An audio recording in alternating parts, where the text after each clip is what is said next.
मित्रांनो आज ना आपल्यासोबत एक लय मोठा किस्सा घडलाय. तर तुम्हाला मी ना सविस्तर सांगतो काय किस्सा घडलाय. तर मित्रांनो आपण आज 8:30च्या बसनी कॉलेजला जाण्यासाठी रेडी झालो. कॉलेजला पण चाललो होतो, बस स्टँड पर्यंत पोहोचलो. पण जेव्हा बस स्टँड पर्यंत पोहोचलो की तेव्हा ज्या बसने जायचं होतं आपल्याला ती बसचा ब्रेक फेल झाल्यामुळे ती बस काय आली नाही. तर आता म्हणतो मग असा दिवस आता वायबार जात नाही आपला. शेतकऱ्याच्या मुलांचं एक असं आहे की त्याचा दिवस कधीच वायबार जात नाही मित्रांनो, कारण बस फेल झाली. मग म्हणतं काय घरी यायचं, लगेच आपला ड्रेस चेंज केला, लगेच शेतात आलो मित्रांनो. आणि मित्रांनो आपलं कसं चालू आहे आता, पाऊस नाही आपल्याला किती दिवसांचं आहे बघा, एवढं वातावरण आहे मित्रांनो, तरी पण पाऊस नाही. त्याच्यामुळे काही विषय नाही, म्हणतं शेतात जायचं, आपल्या मक्काला पाणी भरायचं मित्रांनो. त्यामुळे आपण वावरत आलो, मक्काला पाणी लावून दिलंय. आणि आता म्हणतो की आता बसल्यापेक्षा काही हे नाहीये, आलो मक्काला पाणी लावून दिलं, आता चाललो होतो. हे बघा त्या साईडला आपली मक्का आहे मित्रांनो, ही बघा कशी मक्का आहे. तर मक्काला डायरेक्ट पाणी लावून दिलं मित्रांनो. ते बघा आता पाणी आलंय शेवटी.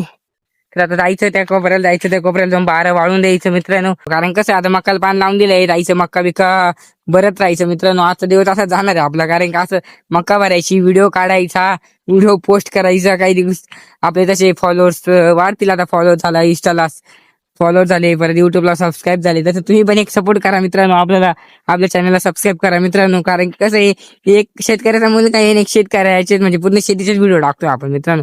शेती झालं, कॉलेज झालं, असे व्हिडिओ टाकतोय. त्याच्यामुळे तुम्ही आपल्या चॅनल लवकरात लवकर सबस्क्राईब करा मित्रांनो. तर मित्रांनो तुम्हाला आजचा ब्लॉग कसा वाटला, आपली कहाणी कशी वाटली, तर मला कमेंट मध्ये नक्की सांगा बरं का. चला भेटू पुढच्या अशा एका नवीन ब्लॉग मध्ये, तोपर्यंत बाय बाय.